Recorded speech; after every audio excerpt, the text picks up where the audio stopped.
For the past 5 months, I've been meeting and interviewing gang members in Stockton. Finding them was not difficult, and even more surprisingly, getting them to talk on camera was very easy. They say they granted me this unprecedented access because they wanted to do something right, and this is an opportunity for all of us to really understand what's going on in Stockton.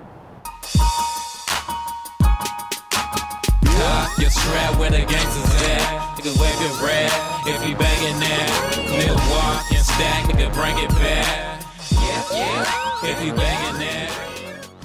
It's a level of violence that rivals crimes in cities like Compton and Oakland, except this isn't a major metropolitan city.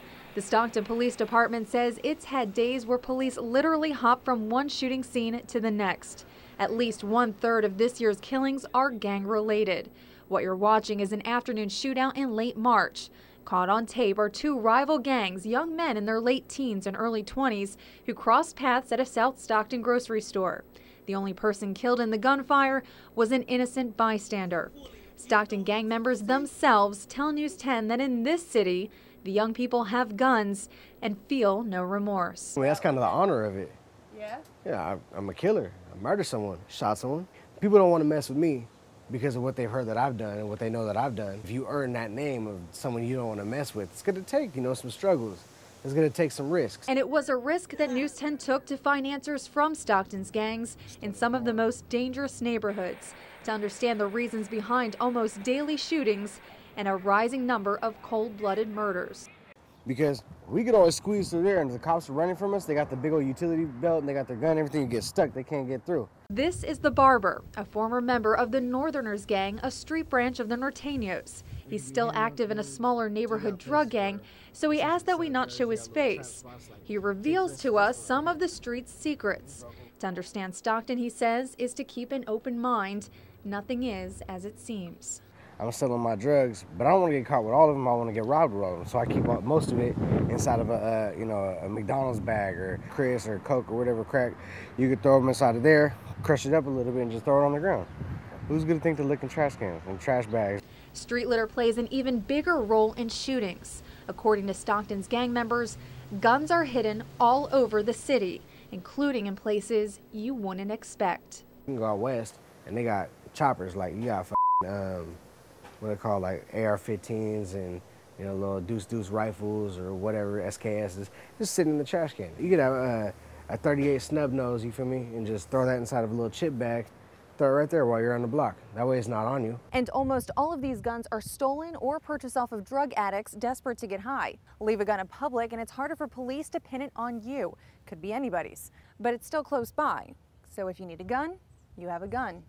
The transportation of guns is just as easy, especially when multiple gangs join forces and share resources. We used to always sneak guns in the state fair because there's a heck of bloods out there and it's not that many Crips. So usually when all the Crips meet up, when we go to the fair, we used to always meet up with all the other sets, so just to be deeper than the bloods. Rapper C-Lim is an affiliated Crip from Stockton. And we at the chapel right now. Now living in Ventura, C-Lim no longer commits crimes for the Crips, but uses the Crips to market his music and merchandise. In fact, his former partner, John Castro, aka Little Danger, is awaiting trial for murder.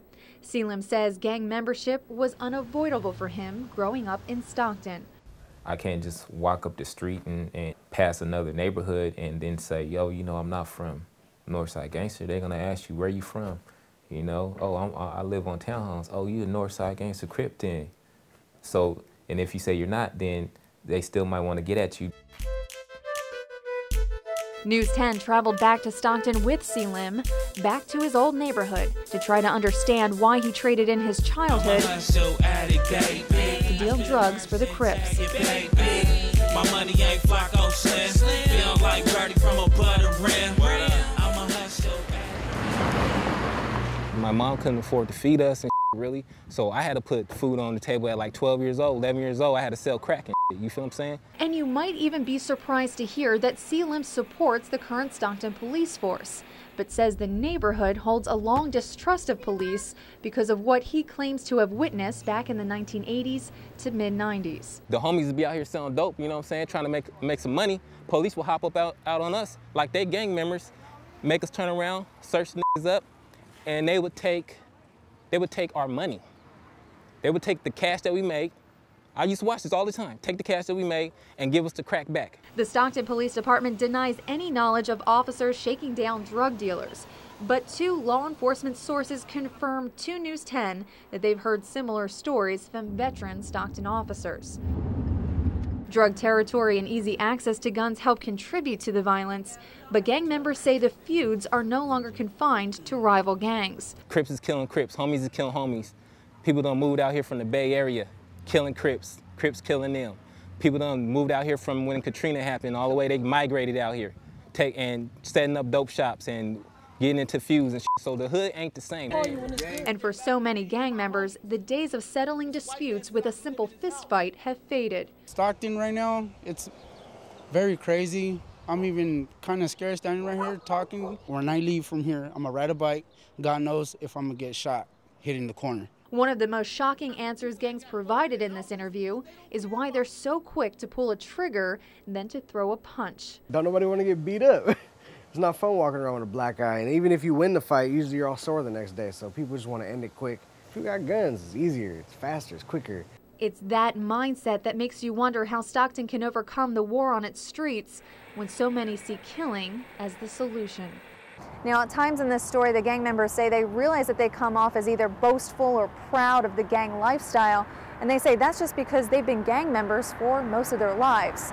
And they say that leaving all of that behind is not as easy as talking about it. In Stockton, Leigh Paynter, News 10.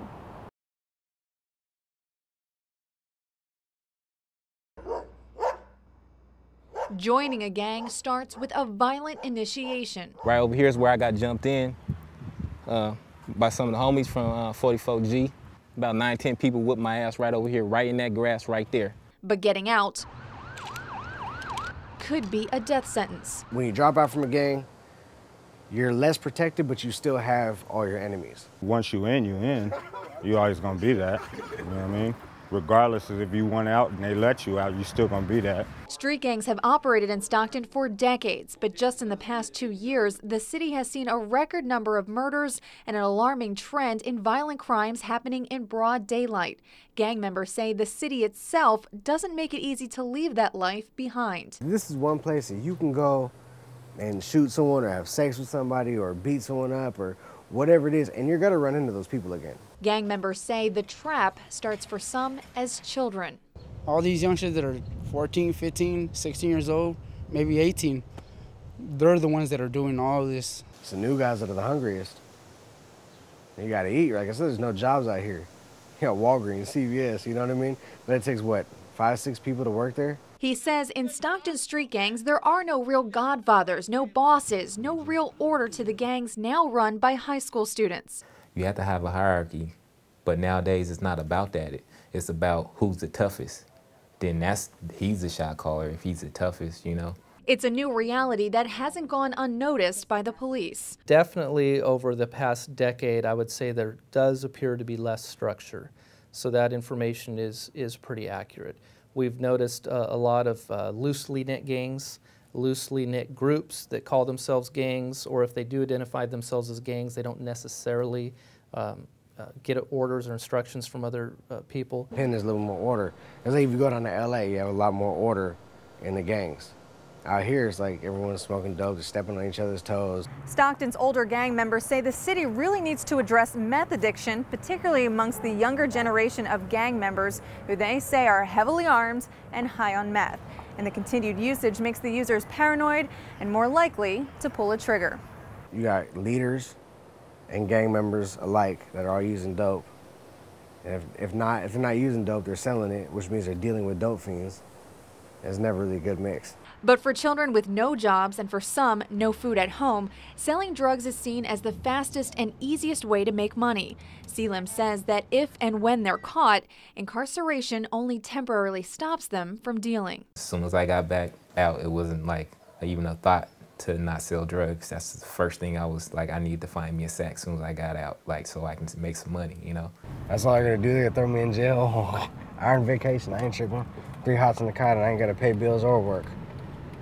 Or worry about getting shot. For these gang members, jail time wasn't much of a deterrent. They say as children locked up, They were never shown any help or mentoring. They were just told over and over again that if they got caught again, they'd go away for a lot longer period of time. So they say they just learned not to get caught. That's called pill park right there. You can get any type of pill you want, like prescription drugs, shit like that. Yeah, some of these homeless people aren't really homeless. They just dress bummy niggas so the cops don't with them because they're really selling drugs. I have not heard of the situation where they're dressing up as homeless people to throw us off or distract us. But I can confirm that the gang members or anyone involved in a criminal enterprise have become very adaptive to their environment. They're constantly changing, morphing, and that's why it's so important for us to do that as a police department as well, to keep up with the trends. For rapper C. Lim, he left gang crimes when an opportunity to run a legitimate business became suddenly attainable. I done did plenty of shootouts, getting into it with people and gang banging, getting jumped and jumping people. Like, I'm 34 years old now, you know, so at the time I thought it was cool, but I didn't have the right guidance. For others, a better life is still an elusive dream. Do you think your life would have been a lot different if you did go to the pen? I think there's still that option.